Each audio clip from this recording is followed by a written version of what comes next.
शुक्लां वरधरं विष्णुं शशिवर्णं चतुर्भुजं प्रसन्नवदनं ध्यायेत् सर्वविघ्नोपशान्तये आदित्याय च सोमाय मंगलाय बुधाय च गुरुशुक्रशनिभ्यश्च राहवे केतवे नमः। ఈ శ్రీ క్రోధినామ సంవత్సరం అనేటువంటిది ప్రభవాది 60 సంవత్సరాల్లోనూ 38వ సంవత్సరం. అయితే శ్వేతవరాహ కల్పంలో వైవస్వత మన్వంతరంలో 28వ మహాయుగంలో ఈ కలియుగం 5125 సంవత్సరాలు 5124 సంవత్సరాలు దాటి 5125వ సంవత్సరంలోకి మనం ప్రవేశిస్తున్నాం. అసలు క్రోధి అంటే అర్థమేమిటి అనేటువంటిది అందరికీ వచ్చేటువంటి అనుమానం. క్రోధి అంటే కోపము కలది, క్రోధము కలది అనేటువంటి అర్థం. ఈ క్రోధినామ సంవత్సరంలో జగత్తంతా కూడా ఒక సంకట స్థితిలో ఉంటుంది, అలాగే రోగ పీడితమై ఉంటుంది, అలాగే యుద్ధాలు లేదా ఒకరికొకరు దూషించుకోవడాలు, దెబ్బలాడుకోవడాలు ఇలాంటివి ఉంటూ ఉంటాయి. దాంతోపాటుగా వర్షం కూడా కొంచెం తక్కువ పడడం జరుగుతుంది. ఎక్కువ వర్షం ఏంటంటే కొండల మీద పర్వతాల మీద పడుతుంది, తక్కువ వర్షం మాత్రం మన ప్రజలు జీవించేటువంటి భూమి మీద పడుతుంది. క్రోధంతో కొన్ని ఉత్పాతాలు కూడా సంభవించడం జరుగుతుంది. అసలు ఈ పంచాంగ శ్రవణం వల్ల ఏమిటి ఉపయోగం అనేటువంటిది ఒక మాట మనం తెలుసుకున్నట్లయితే మనం ఆ పంచాంగ శ్రవణం చేయడానికి మనకి ఒక విధమైనటువంటి ఆసక్తి కలుగుతుంది. అసలు పంచాంగము అంటే అందులో ఉండేటువంటివి తిథి, వార, నక్షత్ర, యోగ, కరణాలు, ఇవి 5 కలిపి ఉన్నటువంటి గ్రంథాన్ని మనం పంచాంగం అని చెప్పి అంటాం. ఈ తిథి గురించి తెలుసుకోవడం వల్ల, తిథి జ్ఞానం వల్ల ఐశ్వర్యం కలుగుతుంది, వారజ్ఞానం వల్ల ఆయుర్వృద్ధి కలుగుతుంది, అలాగే నక్షత్ర జ్ఞానం వల్ల పాప నివారణ జరుగుతుంది, అలాగే యోగ జ్ఞానం వల్ల రోగ నివారణ జరుగుతుంది, కరణ జ్ఞానం వల్ల మరి కార్యసిద్ధి కలుగుతుంది. అంటే తిథి శ్రవణం వల్ల మరి లక్ష్మీ సంపద, వార శ్రవణం వల్ల ఆయుర్వృద్ధి, నక్షత్ర శ్రవణం వల్ల పాపతాప విమోచనం, అలాగే యోగ జ్ఞానం వల్ల, యోగ శ్రవణం వల్ల అన్ని అభీష్టాలు కూడా నెరవేరేటువంటి పరిస్థితి ఏర్పడుతుంది. అలాగే కరణం శ్రవణం వల్ల మనకి కార్యసిద్ధి కలుగుతుంది. ఇటువంటి ఫలితాలను ఇచ్చేటువంటి పంచాంగం ప్రతిరోజు కూడా గణకుని ద్వారా వినడం అనేటువంటిది చేసినట్లయితే మనకి జీవితంలో సత్ఫలితాలు కలిగేటువంటి అవకాశం ఉంటుంది. దాన్నే ఒక శ్లోక రూపంలో కూడా మన పూర్వీకులు చెప్పి ఉన్నారు. శ్రీకళ్యాణ గుణావహం రిపుహరం దుస్వప్న దోషాపహం, అలాగే గంగా స్నాన విశేష పుణ్యఫలదం గోదానతుల్యం రుణాం ఆయుర్వృద్ధిముత్తమం శుభకరం సంతాన సంపత్ప్రదం నానాకర్మ సుసాధనం సముచితం పంచాంగమాకర్ణ్యతాం అని చెప్పునని. అంటే గంగానదిలో స్నానం చేసినంత ఫలితం వస్తుంది, అలాగే గోదానం చేసినటువంటి ఫలితం వస్తుంది, చక్కటి కళ్యాణప్రదమైనటువంటి జీవితం గడపడానికి అవకాశం వస్తుంది, దుస్వప్నాలేవి కూడా రాకుండా ఉండేటువంటి పరిస్థితి వస్తుంది, అలాగే సముచితమైనటువంటి జీవితాన్ని గడపడానికి అవకాశం కలుగుతుంది. కనుక ఈ పంచాంగ శ్రవణం అనేటువంటిది ప్రతి మనిషికి కూడా ఎంతో అవసరమైనటువంటి విషయం. మరి అసలు ఈ పరిస్థితులు ఏ విధంగా ఉన్నాయి, మానవుని యొక్క పరిస్థితులు ఏ విధంగా ఉన్నాయి? ఒక్కొక్కళ్ళు ఒక్కొక్క నక్షత్రంలో పుడుతూ ఉంటారు, ఒక్కొక్క తిథిలో పుడుతూ ఉంటారు, ఒక్కొక్క సమయంలో పుడుతూ ఉంటారు. వాళ్ళ యొక్క పరిస్థితులు ఏ విధంగా ఉన్నాయో తెలుసుకున్నట్లయితే ఆ కష్టాల నుంచి బయటపడడానికి ఉండేటువంటి మార్గాలు ఏమిటి అనేటువంటిది కూడా మనం ఆలోచించుకోవడానికి అవకాశం ఉంటుంది. అందుకని మనం ఏం చేస్తామంటే కందాయ ఫలములు అని చెప్పినని ఉంటాయి. అంటే 4 నెలలకి ఒక్కొక్కసారి ఎటువంటి పరిసరాలు ఉన్నాయి. మనకి 12 మాసాలు ఉన్నాయి. చైత్రం వైశాఖం లాగా మొత్తం 4 మాసాలు, 12 మాసాలు. ఈ 12లోనూ 4 మాసాలకి ఏ విధంగా ఉంది, తర్వాత 4 మాసాలు ఏ విధంగా ఉంది, తర్వాత 4 మాసాలు ఏ విధంగా ఉంది అనేటువంటిది తెలుసుకోవడానికి కందాయ ఫలాలు అని చెప్పినను ఒకటి ఉంటుంది. దాంట్లో అంకెల ద్వారా సూచించడం జరుగుతుంది. ఈ అంకెలు సరి సంఖ్య అయినట్లయితే ఏదో సరాసరి ఫలితాలు, సరి ఫలితాలు, సమాన ఫలితాలు, లేదా బేసి సంఖ్య కనుక అయినట్లయితే ధనవృద్ధి, అర్ధలాభాలు, అలాగే 0 కనుక అయినట్లయితే, 0 కనుక అయినట్లయితే ఏ విధమైనటువంటి మార్పు లేదు అనేటువంటిది దీన్ని బట్టి గ్రహించవలసి ఉంటుంది. ఇప్పుడు జన్మ నక్షత్రం కానీ నామ నక్షత్రం కానీ మనం తీసుకుని దాన్ని బట్టి వచ్చేటువంటి ఈ అంకెల గురించి, అంకెల ద్వారా మన పరిస్థితి ఏమిటి అనేటువంటిది తెలుసుకునేటువంటి అవకాశం కలుగుతుందన్నమాట. కనుక మనకు వచ్చేటువంటి నక్షత్రం ద్వారా వచ్చేటువంటి ఈ అంకెల్ని బట్టి మన పరిస్థితి ఏమిటి అనేటువంటిది తెలుసుకోవచ్చు అన్నమాట. దీన్నే మనం ఒక శ్లోక రూపంలో ఆదిశూన్యే మహావ్యాధి, మధ్యశూన్యే మనోవ్యధ, అంచశూన్యే ఫలం స్వల్పం, అలాగే త్రిశూన్యే నిష్ఫలం భవేత్. వీటిల్లో 0 ఎక్కడుంది అనే దాన్ని బట్టి కూడా మనం విశేషంగా తెలుసుకోవడానికి అవకాశం ఉంటుంది. అలాగే బేసి సంఖ్య ఎక్కడుంది అనేటువంటి దాన్ని బట్టి కూడా ఫలితం తెలుసుకోవచ్చు, విశదీకరించుకోవచ్చు, విశ్లేషణ చేసుకోవచ్చు. అలాగే బేసి సంఖ్య ఎక్కడుంది అనే దాన్ని బట్టి కూడా విశ్లేషణ చేసుకోవచ్చు.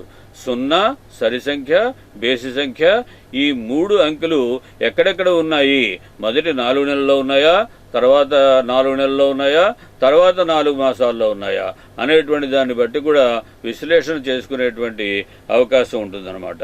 కనుక ఇప్పుడు మనకి ఈ కందాయ ఫలాలు ప్రతి నక్షత్రానికి కూడా ఎలా ఉన్నాయో మనం చూస్తున్నాం. ఒకవేళ అశ్విని నక్షత్రంలో కనుక జన్మించి ఉన్నట్లయితే, జన్మ నక్షత్రం కానీ లేదా నామ నక్షత్రం కానీ తీసుకున్నట్లయితే 2, 1, 0. భరణి నక్షత్రం 5, 2, 3. కృత్తిక 0, 0, 1. రోహిణి 3, 1, 4. మృగశిర 6, 2, 2. ఆర్ద్ర 1, 0, 0. పునర్వసు 4, 1, 3. పుష్యమి 7, 2, 1. ఆశ్లేష 2, 0, 4. మఖ 5, 1, 2. పుబ్బ 0, 2, 0. ఉత్తర 3, 0, 3. హస్త 6, 1, 1. చిత్ర 1, 2, 4. స్వాతి 4, 0, 2. విశాఖ 7, 1, 0. అనురాధ 2, 2, 3. జ్యేష్ఠ 5, 0, 1. మూల 0, 1, 4. పూర్వాషాఢ 3, 2, 2. ఉత్తరాషాఢ 6, 0, 0. ఈ 0 ఎక్కడుంది? మొదటి భాగంలో ఉందా, రెండో భాగంలో ఉందా, మూడో భాగంలో ఉందా? ఇందులో బేసి సంఖ్యలు కనుక ఎక్కువ ఉన్నట్లయితే అర్ధలాభం, అలాగే సరి సంఖ్యలు ఎక్కువ ఉన్నట్లయితే సమానంగా ఉంటుంది, పెద్దగా మార్పులు చేర్పులు లేకుండా. 0 ఎక్కడుందో కనుక చూసుకున్నట్లయితే దాన్ని బట్టి శూన్యలాభం అని చెప్పనని మనం తెలుసుకోవచ్చు. అలాగే శ్రవణం 4, 2, 1. ధనిష్ట 7, 0, 4. శతభిషం 2, 1, 2. పూర్వభాద్ర 5, 2, 0. ఉత్తరాభాద్ర 0, 0, 3. రేవతి 3, 1, 1. ఇవి కందాయ ఫలాలు. ఈ కందాయ ఫలాలతోటి మనకి దాదాపుగా మన జీవితం ఏ విధంగా ఉంటుంది అనేది తెలుసుకోవడానికి అవకాశం వస్తుంది.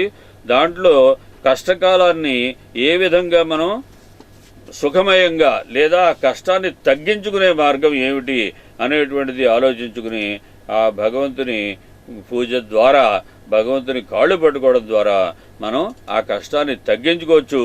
తొలగించుకునే మార్గం కూడా మన భక్తి ఎంత ఉంది అనే దాన్ని బట్టి తొలగించుకునే మార్గం కూడా ఉంటుంది. అలాగే నక్షత్రాన్ని బట్టి సంవత్సర ఫలాలు కూడా తెలుసుకునేటువంటి అవకాశం ఉంది. ఇప్పుడు మొత్తం 27 నక్షత్రాలు. 27 నక్షత్రాల్లోనూ మనం అభిజిత్ లగ్నం అనేటువంటిది కూడా కలుపుకుంటే మొత్తం 28 అవుతాయి. ఆ 28ని మనం వాటిలో ఉండేటువంటి ఫలితం, సాధారణంగా ఉండేటువంటి ఫలితం, సరాసరి ఉండేటువంటి ఫలితాన్ని మనం నక్షత్ర రూపంలో కూడా తెలుసుకోవడానికి అవకాశం ఉంది. ఇప్పుడు ఏ నక్షత్రాలకి ఏ రకమైనటువంటి పరిస్థితి ఈ క్రోధినామ సంవత్సరంలో ఉంటుంది అనేటువంటిది తెలుసుకునే ప్రయత్నం చేద్దాం. అశ్వని, పుష్యమి, స్వాతి, అభిజిత్ లగ్నం ఆయుర్వృద్ధి ఉంటుంది. భరణి, ఆశ్లేష, విశాఖ, శ్రవణం ధనలాభం ఉంటుంది. కృత్తిక, మఖ, అనురాధ, ధనిష్ట మనస్తాపం ఉంటుంది. మనస్తాపం అంటే పూర్తిగా సంవత్సరం అంతా మనస్తాపం అని కాదు, దాదాపుగా కొంత భాగం, కొంత శాతం మనస్తాపం ఉంటుంది, కొంత శాతం సాధారణంగా ఉంటుందని అర్థం చేసుకోవాలి. రోహిణి, పుబ్బ, జ్యేష్ఠ, శతభిషం రాజపూజ్యత. అలాగే మృగశిర, ఉత్తర, మూల, పూర్వభాద్ర యుద్ధ భయం ఉంటుంది. యుద్ధ భయం అంటే యుద్ధాలు అవన్నీ పూర్వకాలం రాజ్యాల మీద రాజ్యాలు దండెత్తి యుద్ధాలు చేసేవారు. ఇప్పుడు అటువంటి యుద్ధాలు ఉండవు. అయితే ఏంటంటే రాష్ట్రాలకి మధ్య విభేదాలు, రాష్ట్రానికి కేంద్రానికి మధ్య ఉండేటువంటి విభేదాలు, అలాంటివి దేశానికి మధ్య ఉండేటువంటి విభేదాలు, ఇలాంటివన్నీ రావడానికి అవకాశం ఉంటుంది. ఆర్ద్ర, హస్త, పూర్వాషాఢ, ఉత్తరాభాద్ర అలంకార ప్రాప్తి. అలంకార ప్రాప్తి అంటే ఈ నక్షత్రాల్లో పుట్టినటువంటి వాళ్ళు ఏం చేస్తారంటే వాళ్ళని వాళ్ళు హెచ్చుగా ప్రదర్శించుకోవడానికి ప్రయత్నం చేస్తారు. అంటే వాళ్ళు చక్కగా నీట్గా శుభ్రంగా ఉండి వాళ్ళ యొక్క ప్రెజెన్స్ వాళ్ళు మిగిలిన వాళ్ళ అబ్జర్వ్ చేసే విధంగా వాళ్ళ యొక్క బిహేవియరు ఉంటుందన్నమాట. పునర్వసు, చిత్త, ఉత్తరాషాఢ, రేవతి వీళ్ళకి ఏంటంటే కొద్దిగా రోగ భయం ఉంటుంది. అంటే కొద్దిగా రోగం పడసూపేటువంటి అవకాశం ఉంటుంది. అయినప్పటికీ కూడా వాళ్ళు దాన్ని ఏ విధంగా దాన్ని తగ్గించుకోవాలి అనేటువంటిది భగవద్ ధ్యానం ద్వారా వాళ్ళు కొద్దిగా ఉపశమనం పొందేటువంటి అవకాశం ఉంటుంది. వీటన్నిటినీ కూడా సంవత్సర ఫలితాలు అంటారు. ఇక్కడ మనం చెప్పినటువంటి ఆయుర్వృద్ధి కానీ, ధనలాభం కానీ, మనస్తాపం కానీ, రాజపూజ్యత కానీ, యుద్ధ భయం కానీ, అలంకార ప్రాప్తి కానీ, లేదా రోగ భయం కానీ ఊరికే ఒక సూచన మాత్రమే చెప్పడం జరుగుతోంది.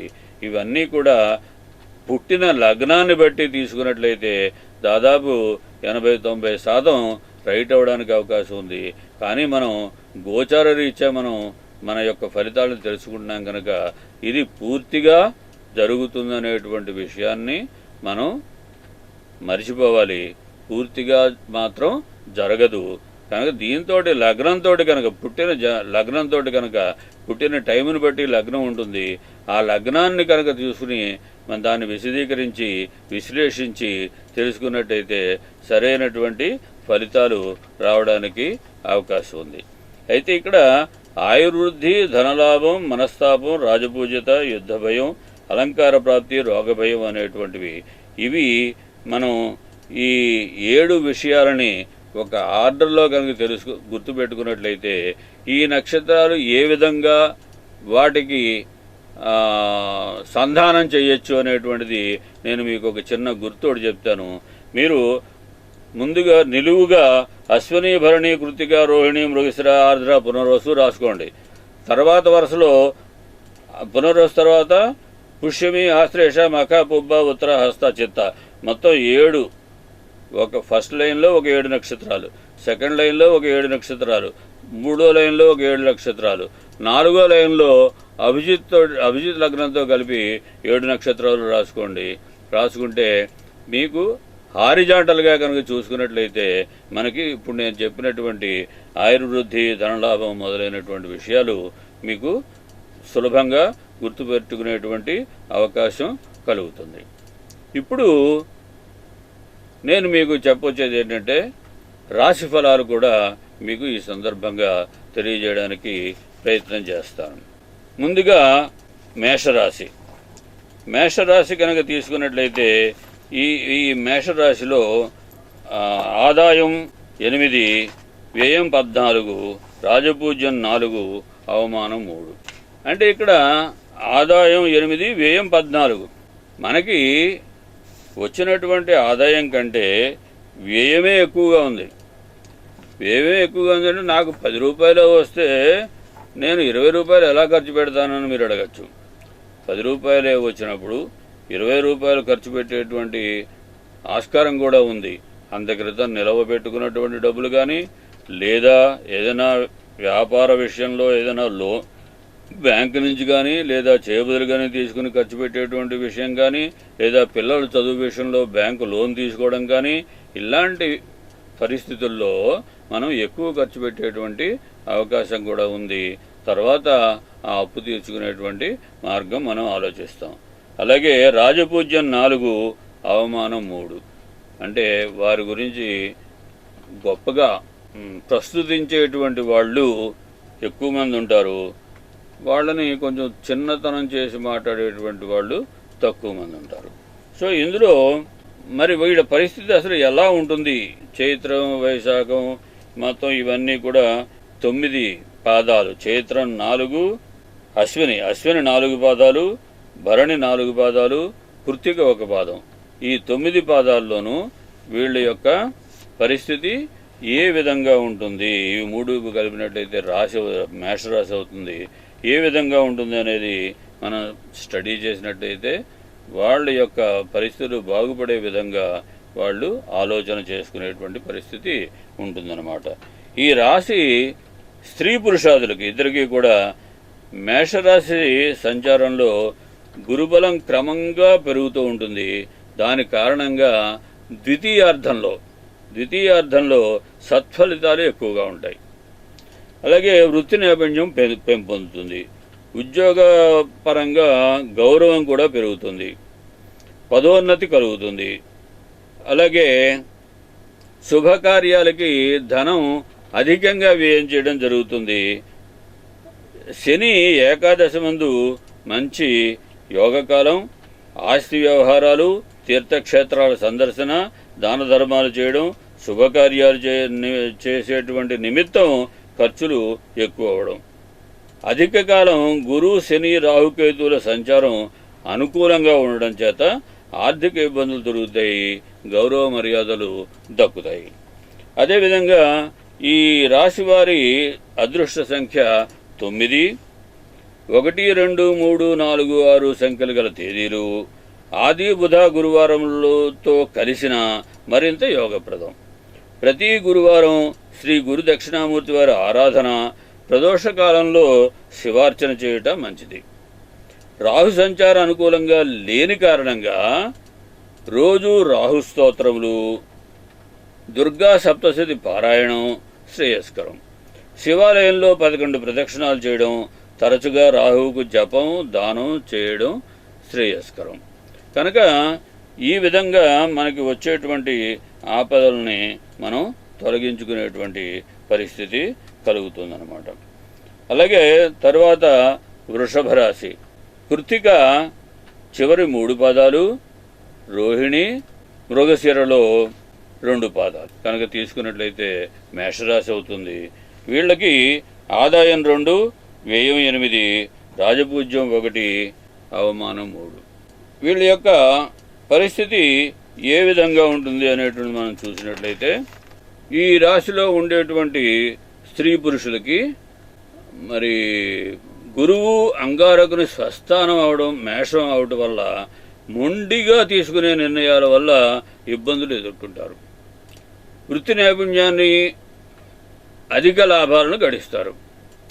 ఉద్యోగపరంగా గౌరవం, పదోన్నతి కలుగుతుంది. శని రాజ్యస్థానమైన కుంభంలో సంచారం చేయడం వల్ల ఎక్కడికి వెళ్ళినా సరే అడుగులకు మడుగులొత్తేటువంటి వాళ్ళు కనిపిస్తూ ఉంటారు. మరి ఈ రాశి వారి అదృష్ట సంఖ్య 6, 5, 7, 9 సంఖ్యలు గల తేదీలు బుధ, శుక్ర, శనివారములతో కలిసిన మరింత యోగప్రదం. రోజు శివాలయంలో ప్రదోషకాలంలో 11 ప్రదక్షిణాలు చేయడం మంచిది. అలాగే గురువుకు జపము, దానము చేయడం కూడా మంచిది. మరి తర్వాత మిథున రాశి. వీళ్ళకి ఆదాయం 5, వ్యయం 5, రాజపూజ్యం 3, అవమానం 6. ఈ రాశి వారికి ప్రత్యేకంగా చూసుకున్నట్లయితే స్త్రీ పురుషులకి తేజస్సు, యశోవృద్ధి, మంత్రసిద్ధి, గౌరవ ప్రతిష్టలు లభిస్తాయి. అలాగే కుటుంబ విషయాలలో సంతృప్తి కలుగుతుంది. రాజ్యమందు మృష్టాన్న భోజన సౌకర్యం ఉంటుంది. గోచార గ్రహాలైన రవి, శుక్ర, బుధుల సంచారం వలన కొంత ఉపశమనం కలుగుతుంది. నిరుద్యోగులు అతి కష్టం మీద తాత్కాలికమైనటువంటి ఉద్యోగం సంపాదించడానికి అవకాశం ఉంటుంది. చదివిన దానికి చేసే పనికి ఏ విధమైనటువంటి సంబంధము ఉండదు. అలాగే మరి విద్యార్థులకి పరీక్షా సమయానికి చదివిన చదువు గుర్తురాక ఇబ్బంది పడేటువంటి అవకాశం ఉంటుంది. చదువుల యందు శ్రద్ధాసక్తులు చూపించినట్లయితే ఉత్తీర్ణులయ్యేటువంటి పరిస్థితి కూడా ఉంటుంది. మంచి ర్యాంకులు పోటీ పరీక్షల్లో మంచి ర్యాంకులు పొంది విజయం సాధిస్తారు. విశ్వవిద్యాలయాల్లో చేరడానికి ఆర్థిక సహాయం, విదేశాలలో ఉన్నత విద్యావకాశాలు మరి మెరుగుపడతాయి. ఈ రాశి వారి అదృష్ట సంఖ్య 5, 1, 3, 6, 8 సంఖ్యలు గల తేదీలు. ఆది, గురు, శుక్రవారములతో కలిసిన మరింత యోగప్రదం. తరచుగా తెల్ల జిల్లేడు పూలు తెల్లగా ఉంటాయి. మారేడు గరికలతో రుద్రాభిషేకం చేయడం మంచిది. అలాగే గురువారం దేశవాళీ గోవులకు, హైబ్రిడ్ కాకుండా దేశవాళీ గోవులకు శనగలు, బెల్లం కలిపి పెట్టడం వల్ల కూడా మరి గ్రహదోషం నివారణ అవుతుంది. కర్కాటక రాశి వీళ్ళకి ఆదాయం 14, వ్యయం 2, రాజపూజ్యం 6, అవమానం 6. ఈ కర్కాటక రాశిలో ఉన్నటువంటి వాళ్ళకి, జన్మించినటువంటి వాళ్ళకి ఏ పరిస్థితులు ఏ విధంగా ఉంటాయని చూసినట్లయితే ఈ రాశి స్త్రీ పురుషాదులకు విజయం, ధనలాభాలు, కీర్తి ప్రతిష్టలు, ధర్మాసక్తి, మాట చలామణి అవడం, శత్రువులు మిత్రులవడం, సర్వత్రా సుఖ సంతోషాలు, తల్లిదండ్రులకు సుఖం, దాసదాసీల వలన సేవలు పొందడం, విడిపోయిన భార్యాభర్తలు తిరిగి కలవడం, నూతన దంపతులకు సంతాన ప్రాప్తి, కుటుంబ సౌఖ్యం, విందు భోజనం, అలాగే స్వస్థాన ప్రాప్తి, గృహ నిర్మాణం, ధన కనక వస్తు వాహన వస్త్రాదులందు పొందడం, ఇలాగా చక్కటి పరిస్థితులు ఈ కర్కాటక రాశి వారికి ఉన్నాయి. ఈ రాశి వారి అదృష్ట సంఖ్య 2, 4, 6, 8, 9 సంఖ్యలు గల తేదీలు. ఆది, సోమ, శుక్ర, శనివారములతో కలిసిన మరింత యోగప్రదం. శ్రీ గురు దత్తాత్రేయ స్వామి వారి ఆరాధన, గురుపాదుకా స్తోత్ర నిత్యపారాయణ, గురువారం నియమాలు చేయడం మంచిది. శని, రాహువులకు జపం, దానం చేయించండి.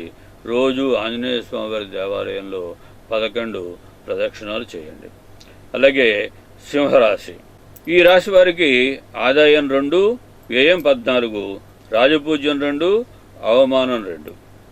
ఈ రాశి వారి పరిస్థితి స్త్రీ పురుషాదులకు ఏంటంటే దశమ గురువు వలన ఎన్ని సమస్యలు ఉన్నా వాటిని దాటుకుంటూ పోతారు.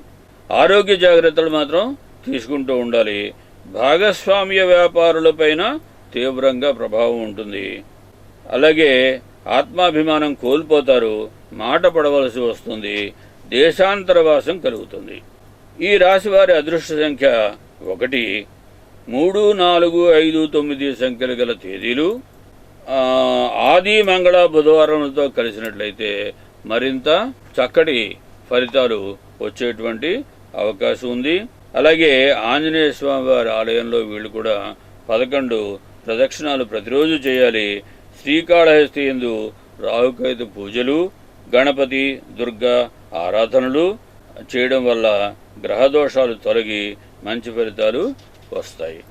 కన్యా రాశి కనుక తీసుకున్నట్లయితే ఆదాయం 5, వ్యయం 5, రాజపూజ్యం 5, అవమానం 2.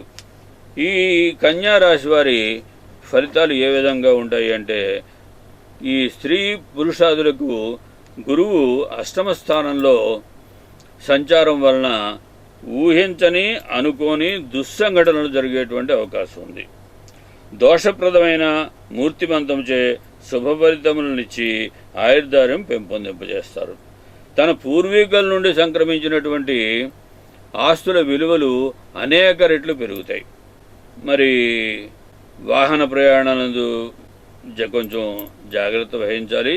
విద్యార్థులకు చదువుల యందు శ్రద్ధ పెరగడం, మంచి ర్యాంకులు సాధించడం, విదేశాలలో ఉన్నత విశ్వవిద్యాలయాల్లో చేరడానికి ఆర్థిక సహాయం లభించడం, మరి విదేశీ ప్రయాణాలు కలిసి రావడం జరుగుతూ ఉంటుంది. ఈ రాశి వారి అదృష్ట సంఖ్య 5, 1, 3, 6, 8 సంఖ్యలు గల తేదీలు ఆది, బుధ, గురు, శనివారములలో కలిసి ఉన్నట్లయితే మరింత యోగప్రదం. దుర్గా సుబ్రహ్మణ్య ఆరాధన వలన మంచి ఫలితాలు కలుగుతాయి. గురుదోష నివారణకి తెల్ల శనగలు, పసుపు వస్త్రం, పసుపు రంగు పువ్వులతో పూజ, దానం అనేటువంటివి సత్ఫలితాలని ఇస్తాయి. రాహుకేతువుకు జపం, దానం కూడా అవసరమవుతుంది. ప్రతిరోజు గణపతిని, దుర్గని పూజించాలి. తులారాశి వారు ఆదాయం 2, వ్యయం 8, రాజపూజ్యం 1, అవమానం 5. వీరి పరిస్థితి ఎలా ఉంటుంది అనేటువంటి ఆలోచించినట్లయితే ఈ రాశి స్త్రీ పురుషులకి గురు, శని, రాహుకేతువుల సంచారం అనుకూలంగా లేదు. దుష్టజన సావాసం వలన పేరు ప్రఖ్యాతులు తగ్గుతాయి. అలాగే సప్తమ రాశిలో గురువు సంచారం కొత్త ఉద్యోగంలో చేరుట, పదోన్నతి పొందుట, వృత్తి వ్యాపారంలో విజయవంతం అవడం అనేటువంటిది జరుగుతుంది. మరి విద్యార్థులకి గురుబలం అధికంగా ఉన్నందువల్ల పదవుల యందు శ్రద్ధాశక్తులు పెరుగుతాయి. విదేశాలలో ఉన్నత విద్యా అవకాశాలు మెండుగా ఉన్నాయి. ఈ రాశి వారి అదృష్ట సంఖ్య 6, 5, 7, 9 సంఖ్యలు గల తేదీలు బుధ, శుక్ర, శని వారములతో కలిసిన మరింత యోగప్రదం అవుతుంది. తరచుగా ఈశ్వరునికి అభిషేకాలు చేయడం, మన్యు సూక్త సహిత సుబ్రహ్మణ్య అభిషేకము, అలాగే ఆంజనేయ స్వామికి సింధూరార్చన, శనికి తైలాభిషేకం, హనుమాన్ చాలీసా పారాయణం చేయడం వల్ల ఈ రాశిలో ఉన్నటువంటి వారి యొక్క కష్టాలు తగ్గించుకోవడానికి అవకాశం కలుగుతుంది. వృశ్చిక రాశి తీసుకున్నట్లయితే ఆదాయం 8, వ్యయం 14, రాజపూజ్యం 4, అవమానం 5. ఈ రాశి స్త్రీ పురుషులకి గురుని ప్రభావం వలన సామర్థ్య నైపుణ్యాలకు మంచి గుర్తింపు వస్తుంది. గురుని వక్ర సంచార కాలంలో ఆరోగ్య సమస్యలు, ఖర్చులు అధికమవుతాయి. ఆ తర్వాత ఈ రాశి వారి అదృష్ట సంఖ్య 9, 1, 2, 3, 4 సంఖ్యలు గల తేదీలు ఆది, సోమల, మంగళ, బుధ, గురు వారాలతో కలిసినట్లయితే మరింత యోగప్రదం. వీళ్ళకి ఏంటంటే మృత్యుంజయ జపం, ఆంజనేయ స్వామికి ప్రదక్షిణలు, శని, గురు, రాహువులకి ఏంటంటే శాంతి, విష్ణు సహస్రనామాలు చదువుకోవడం, అలాగే శివారాధన, శివార్చన, శివాలయంలో ప్రదక్షిణలు, రుద్రాభిషేకం చేయడం వలన స్థైర్యాలు కలుగుతాయి. ధనురాశి వీరికి ఆదాయం 11, వ్యయం 5, రాజపూజ్యం 7, అవమానం 10. ఈ ధనుర్రాశి వాళ్ళకి పరిస్థితులు స్త్రీ పురుషులకి ఏంటంటే గురువు పంచమ సంచారం వలన కొద్దిగా మొండి బాకీలు అవి వసూలు అవుతాయి. ఆదాయానికి మించినటువంటి ఖర్చులు ఉంటాయి. అనవసరమైనటువంటి రుణాలు చేయవలసి వస్తుంది. భార్యాపుత్రాలతో, బంధువులతో వివాదాలు, మనస్పర్ధలు అవి కలుగుతాయి. విద్యార్థులకి చదువు మీద శ్రద్ధ పెరుగుతుంది. ఉత్తమ శ్రేణిలో ఉత్తీర్ణత, మంచి మార్కులు రావడం జరుగుతుంది. వీరి అదృష్ట సంఖ్య 3, 1, 2, 5, 9 సంఖ్యలు గల తేదీలు ఆది, బుధ, గురువారంతో కలిసిన మరింత యోగప్రదం. దోష నివారణ కొరకు పసుపు వస్త్రం, పసుపు రంగు పువ్వులతో పూజ, దానం సత్ఫలితాలను ఇస్తాయి. మకర రాశి ఆదాయం 14, వ్యయం 14, రాజపూజ్యం 3, అవమానం 1. ఈ రాశిలో స్త్రీ పురుషులకి చతుర్థ స్థానంలో గురుడు సృజనాత్మక శక్తికి కుశాగ్ర బుద్ధి తోడై వినూత్నంగానే ఆలోచించే సమయం, తెలివితేటలు కలిగి గురుబలంతో దైవశక్తి తోడే స్వశక్తి సామర్థ్యాలతో ఉన్నత శిఖరాలను అధిరోహిస్తారు. అత్యంత సాహసాలు చేసి విజయాలు సాధిస్తారు. గురుడు చతుర్థ స్థానమందు అన్ని విషయాలలో విభేదాలు తలెత్తుతాయి. ఈ రాశి వారికి అదృష్ట సంఖ్య 8. 3, 5, 6, 7, 8 సంఖ్యలు గల తేదీలు సోమ, మంగళ, శుక్రవారంతో కలిసినట్లయితే మరింత యోగప్రదం అవుతుంది. ఈ రాహుకేతువుల దోష నివారణకు దుర్గా గణపతి స్తోత్రాలు, శని దోష నివారణకు నలదమయంతుల చరిత్ర పారాయణ, అలాగే శివాలయంలో రుద్రాభిషేకం, శనికి తైలాభిషేకం, నవగ్రహ ప్రదక్షిణలు, సుందరకాండ పారాయణ, తైల దానం చేయడం వల్ల మరి ఈ శని ప్రభావం నుంచి బయటపడేటువంటి అవకాశం ఉంది. కుంభరాశి ఆదాయం 14, వ్యయం 14, రాజపూజ్యం 6, అవమానం 2. ఈ కుంభరాశి వారికి గురుడు ఈ కుంభరాశి వారికి ఎలా ఉంటుంది అంటే ప్రతి పనిలోనూ కూడా ఏవో భయాందోళనలు కలుగుతూ ఉండడం, మానసిక చాంచల్యం ఎక్కువగా ఉండడం, అలాగే ఇతరుల ఇళ్లలో కాలక్షేపం చేయవలసి రావడం, అప్పు ఇచ్చినా మధ్యవర్తిగా ఉన్న మాట పడవలసి రావడం, ఇలాగా అనవసరమైనటువంటి వాద వివాదాల్లో ఇరుక్కోవడం ఇలాంటివి జరుగుతాయి. వీరి రాశి సంఖ్య ఏంటంటే 8. 2, 3, 6, 9 సంఖ్యలు గల తేదీలు మంగళ, శుక్ర, సోమవారంతో కలిసినట్లయితే మరింత జయప్రదం. శివాలయంలో రుద్రాభిషేకం, శివారాధన, శనికి తైలాభిషేకం, నవగ్రహ ప్రదక్షిణల వల్ల మంచి ఫలితాలు కలిగేటువంటి అవకాశం ఉంది. తైల దానం కూడా చేయడం వల్ల శనిదోష ప్రభావం నుండి ఉపశమనం లభిస్తుంది. అలాగే మీనరాశి. ఈ మీనరాశి వారికి ఆదాయం 14, వ్యయం 2, రాజపూజ్యం 2, అవమానం 4. ఈ రాశి వారికి గురువు ధనస్థాన సంచారం వలన ధనయోగం, సౌభాగ్యవృద్ధి, జీవితంలో ఉచ్చస్థితిని కలుగుతాయి. అన్ని వృత్తుల వారికి కూడా ప్రతిభను, లాభదాయకమైన సంపాదన శక్తిని కలుగజేస్తాయి. ఆడంబరాలకు, ధర్మకార్యాలకు, పుణ్యకార్యాలకు అధిక ధన వ్యయం అవుతుంది. ఈ రాశి వారి అదృష్ట సంఖ్య 3. 1, 2, 5, 9 సంఖ్యలు గల తేదీలు సోమ, మంగళ, శుక్రవారములతో కలిసినట్లయితే మరింత యోగప్రదం.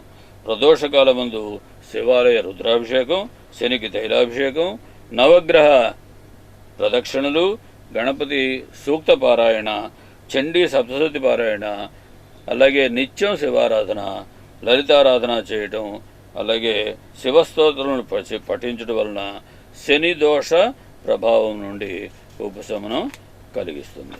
ఈ విధంగా 12 రాశుల యొక్క ఫలితాలను మనం తెలుసుకోవడం జరుగుతుంది.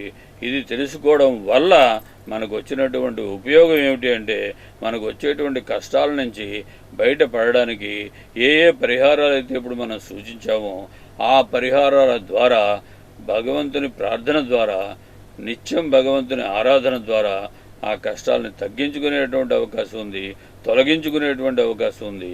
అయితే ఇది మనం రాశి ఫలాలు మాత్రమే, మనం పుట్టిన లగ్నాన్ని బట్టి వచ్చేటువంటి ఫలాలు కాదు కనుక పూర్తిగా దీని మీద ఆధారపడవలసినటువంటి అవసరం లేదు కనుక అందరూ కూడా ఇది గ్రహించవలసిందిగా కోరుతున్నాను. లోకా సమస్త సుఖినో భవంతు. స్వస్తి.